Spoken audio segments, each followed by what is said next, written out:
ನಮಸ್ಕಾರ ರೀ.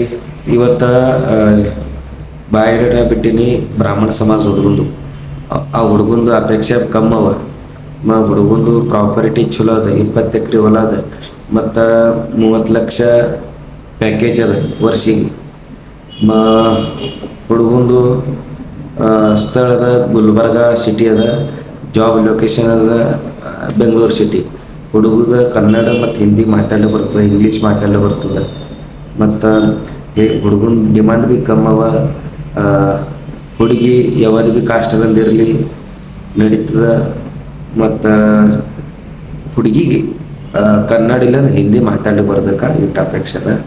ಮತ್ತು ಹುಡುಗಿ ಯಾವ ಸೈಡ್ದಂದು ಭೀ ಇರಲಿ, ಈ ಕಡೆ ಕರ್ನಾಟಕ ಭಾಗದಂದಿರಲಿ ಇಲ್ಲ ಮಹಾರಾಷ್ಟ್ರ ಭಾಗದಂದಿರಲಿ ಹುಡುಗಿ ನಡೀತದೆ.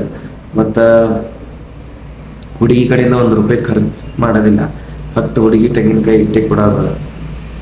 ಹಿಂಗೆ ಅಪೇಕ್ಷೆ ಹೇಳೀನಿ. ಅದು ಬಯೋಡೇಟಾ ನೋಡ್ರಿ. ಮತ್ತು ಆ ಹುಡುಗಂದು ಮತ್ತು ಹುಡುಗಿದ ಸೆಕೆಂಡ್ ಮ್ಯಾರೇಜ್ ಇತ್ತಂದ್ರೆ ನಡೀತದ, ಫಕ್ತ ಮಕ್ಕಳು ಇರಬಾರ್ದು ಡಿಮಾಂಡ್ ಅದ. ಹುಡುಗಂದು ಡೇಟ್ ಆಫ್ ಬರ್ತ್ 88 ಅದ. ಯಾಕಂದ್ರೆ ಏಜ್ ಜಾಸ್ತಿ ಆಗೋ ಸಲಿಂದ ಬ್ರಾಹ್ಮಣ ಸಮಾಜದಾಗ ಜರ ಪೋರಿಗಳು ಕಮ್ಮಿ ಅವತ್ತಂದು ಅದು ಜರ ಲೇಟ್ ಆಗ್ಯದ.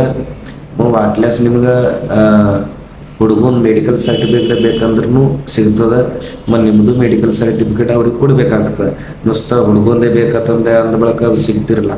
ನಿಮ್ಮದು ಮೆಡಿಕಲ್ ಸರ್ಟಿಫಿಕೇಟ್ ಕೊಡೋದು, ಅವ್ರದ್ದು ಮೆಡಿಕಲ್ ಸರ್ಟಿಫಿಕೇಟ್ ನಿಮ್ಗೆ ಸಿಗ್ತದೆ. ಮತ್ತು ನೋಡಿರಿ, ಅದು ಬಯೋಡೇಟಾ ನಿಮ್ಗೆ ಬೇಕಿತ್ತಂದ್ರೆ ಬಂದು ಭೇಟಿ ಆಯ್ತು ನನಗೆ, ಇಲ್ಲಾಂದ್ರೆ ವಾಟ್ಸಪ್ನಲ್ಲಿ ಮೆಸೇಜ್ ಮಾಡಿರಿ. ಈ ಹುಡುಗನ ಬಯೋಡೇಟಾ ನಿಮ್ಗೆ ಸಿಗ್ತದೆ. ಸ್ಥಳದ ಹುಡುಗಂದು ಗುಲ್ಬರ್ಗ ಸಿಟಿ, ಚಲೋ ಮನ್ತನ ಅದ. ಮತ್ತು ನೀವು ಜಾಬ್ ಮಾಡತ್ತಂದ್ರೂ ಮಾಡಿಸಕ್ಕೆ ಹಚ್ತೀರಿ, ಹಂಗೇನು ಇದು ಇಲ್ಲ. ಮತ್ತು ಈ ID ನೀವು ಫಾಲೋ ಮಾಡಿರಿ. ಯಾಕಂದ್ರೆ ನಿಮ್ಮ ಡಿಮಾಂಡ್ ಪ್ರಮಾಣ ಯಾವಾಗ ಹುಡುಗರದು ಹುಡುಗಿಯರದು ಬಯೋಡೇಟಾ ಬರ್ತಾವೆ ಹೇಳಕ್ಕೆ ಬರೋಂಗಿಲ್ಲ. ನಾನು ಡೈಲಿ ವಿಡಿಯೋ ಹಾಕ್ತಿರ್ತೀನಿ. ಧನ್ಯವಾದ.